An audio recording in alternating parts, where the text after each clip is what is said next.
أنا أسوي هيك مثل ذول المذيعين الضايجين اللي ما يضحكون. حياكم الله، نشرة لأهم الأخبار نجرشها لحضراتكم من فوق التنكي الخاص بدبليو سينا، فأهلا وسهلا بكم.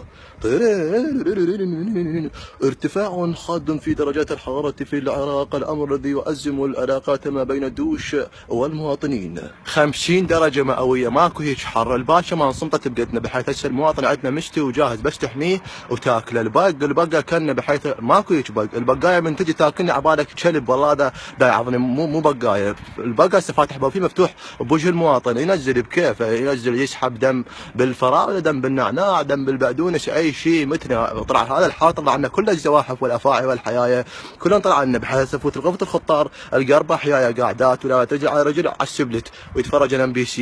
اقول هن الله بالخير، تقول لي وخر من وجهي.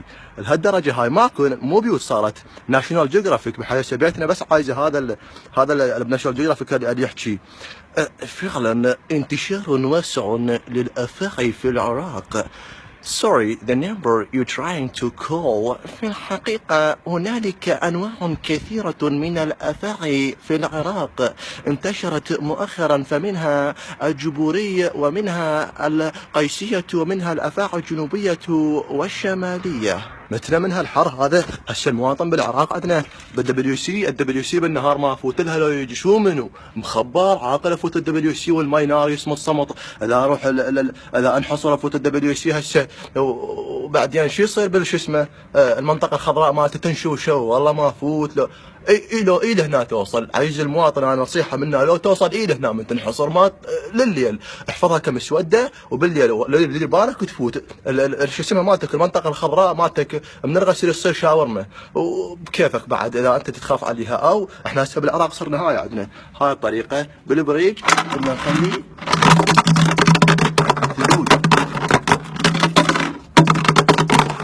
لازم نخلي ثلجه به على الاقل حتى يحافظ على سلامه المنطقه الخضراء، بحيث حتى الخطار صار من يجينا ويريد يروح للتواليت تنطي البريج بثلج، يقول لي يا ابن اشترس لي عرق، خما عرق حاط لي ثلج. ماكو الشمس، يعني تخيل الشمس عندنا توزع حراره بكيفها، فاتحه بث مباشر.